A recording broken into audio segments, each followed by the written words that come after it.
అభయాంజనేయ దేవస్థానానికి ఎవరన్నా దాతలు ఇవ్వదలుచుకుంటే ఈ కింద నెంబర్కి మీ విరాళాలు చేయవలను. ఏమన్నా విరాళాలు ఇవ్వాలంటే ఈ కింద నెంబర్కి అందించవలను, మమ్మల్ని కాంట్రాక్ట్ చేయవలను. మీ విలువైన విరాళాలను ఈ కింద నెంబర్కి మా అకౌంట్కి చేర్తాయి. స్వామివారికి ఉపయోగపడేటట్టుగా మేము ఉపయోగిస్తాం.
దీనికి అయిన ఖర్చు మొత్తం 4,50,00,000 అయింది.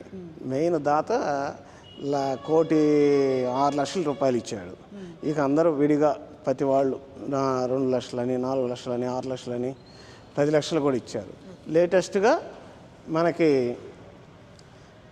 వెనక వంటశాలకి తిమ్మసముద్రం వాస్తవుడు ఎన్ఆర్ఐ మన్యం శ్రీకాంత్ అనే ఆయన 40 లక్షల రూపాయలు ఇచ్చాడు.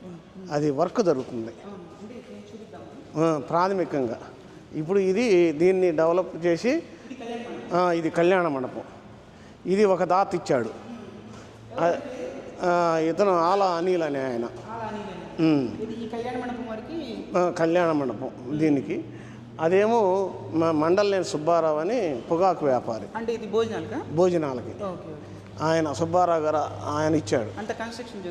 అంతా అయింది. ఇదంతా అయిపోయా. ఇది కన్స్ట్రక్షన్ జరుగుతుంది. ఇంకా దీనికి చాలా ఖర్చు ఉంది. అంటే సీలింగ్ వేయాలి. ఇవన్నీ చేస్తే దీనికి మామూలుగా మ్యారేజ్ కానీ ఏ కార్యక్రమాలు పెళ్ళిళ్ళకి ఏ అయినా చేసుకోవటానికి అనుకూలమైన ప్లేసు. 3 జంక్షన్లో రోడ్డు ఇది. జనం బాగా విపరీతంగా వస్తున్నారు. 40 లక్షల రూపాయలు దాత తిమ్మసముద్రం వాస్తవ్యుడు మన్యం శ్రీకాంత్ దంపతుల వాళ్ళు ఎన్ఆర్ఐ అమెరికాలో ఉంటారు. వాళ్ళు ఇచ్చారు దీనికి. జనసేన నాయకుడు, సీనియర్ నాయకుడు, జనసేన పచ్చూరు నియోజకవర్గం మన్యం శ్రీకాంత్ గారు 40 లక్షల రూపాయలు దీని వంటశాలకి ఇచ్చారు. వంటశాల, పూజారికి గదులకి. ఇది కళ్యాణ మండపం. ఆ విగ్రహానికి 1,06,00,000 రూపాయలు సమకూర్చాడు చెమటా శ్రీనివాసరావు గారు. ఆయన నూతలపాడు వాస్తవ్యులు. ఆయన సహకారంతోనే ఇక్కడ ఇంత డెవలప్ జరిగింది. ఆయనే మెయిన్ ఇచ్చింది. ఎవరైనా దాతలు ఇవ్వదలుచుకుంటే మా కమిటీని సంప్రదించేస్తే సరే. దండం పెట్టుకున్నా. జై హనుమాన్ అను.